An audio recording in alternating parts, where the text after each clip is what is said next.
аквалта. Днес ще ви покажа как правя моят крем, с който ходя по принцип, и моята коса, която толкова много от вас харесват. Надявам се да ви е интересно и да ви хареса. Ще се видим на края на клипа и да започваме.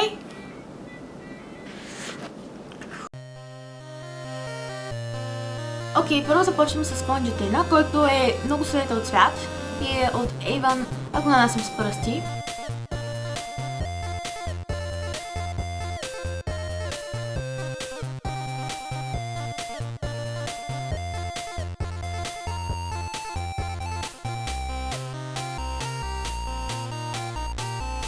И в случай, че цвета на фондютена ви се различава от цвета на хората ви, гледайте да го разтерите много добре и също така служите малко около врата и посейте с горната част на челото си, за да не се получи така, че да имате ивици, на които кожата ви погледа.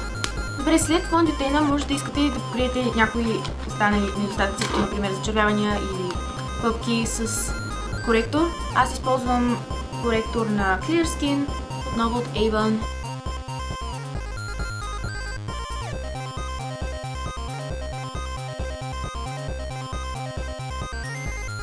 Окей, след като сте покрили кожата си с фондютена и коректора, ще продължим към горната част и може би най-важната част на лицето, очите и веждите. За веждите си аз използвам този олив на Essence. Също така, ако имате много буйни вежди, може да махнете част от тях с пинцети, но моите вежди са оформени според мен, така че единственото, което ще направя е да ги среша и също така да ги запомня.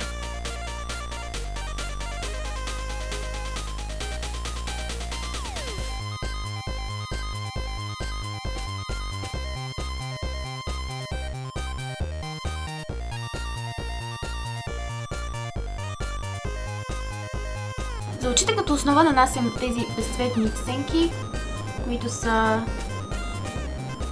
Beige Frost.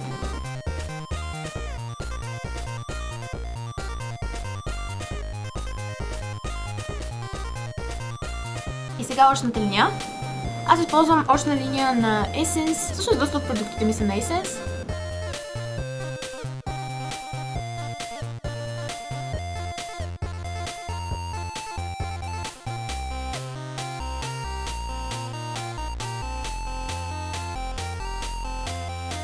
И последното нещо, което се включва към грима ми, са миглите. За миглите използвам това нещо, което се използва за мъчение според повечето хора. Да, майка, говоря и за теб. Също така спирала. Спиралата, която използвам, вероятно ви е доста позната. Рекламираха я съвсем скоро, но ми харесва каква работа върши, пък и не ми трябва нещо особено.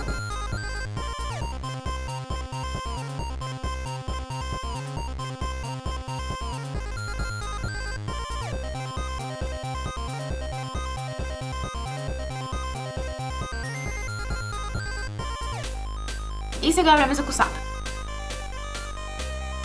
Да, четката ми е много лъбани, но е яка, така че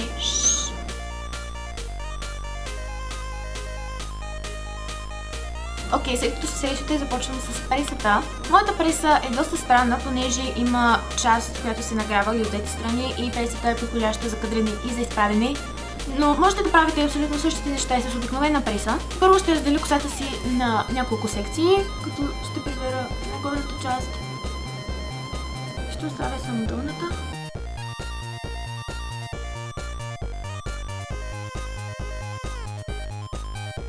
Хващате един кичур от горната част и просто го усуквате около пресата, бавно го издърпвате надолу и където ви трябва да изглежда така. И просто го повтаряте с останалите си кичури.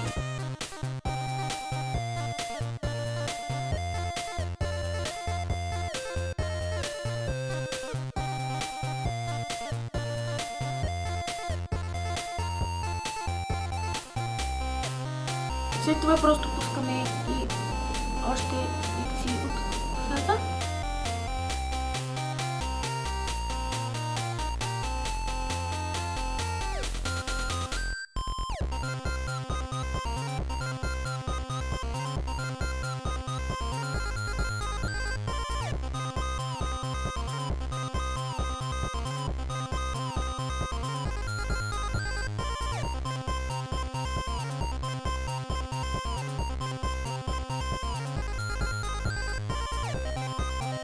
И сега пускате най-горната секция.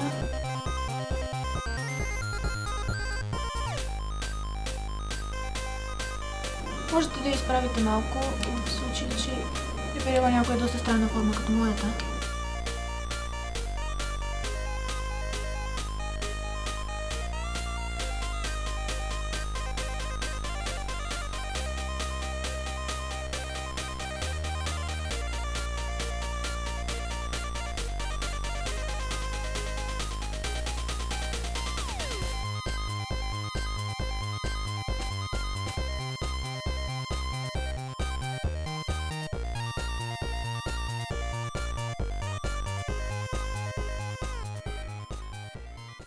Окей, това беше всичко. Между другото, много от продуктите, които ви показах, бяха на Essence и Avon, за което трябва да ви кажа, че не съм спонсорирана от нито една от двете фирми. Никой от тях не ми плаща, никой от тях не знае, че рекламирам продуктите им по какъвто и да е начин. И аз не го правя, просто ви показвам какво използвам аз. Също така искам да ви кажа, ако сте нови тук или все още не знаете за моята Facebook страница, моят Instagram, моят Twitter и общо взето всички линкове, които са долу в описанието и също така в описанието на канала ми. Така че ако някой от вас се чудят как могат да се свържат с мен или просто нещо, можете да ме намерите на тези линкове. Също така ви обещах да довърша музикалният таг.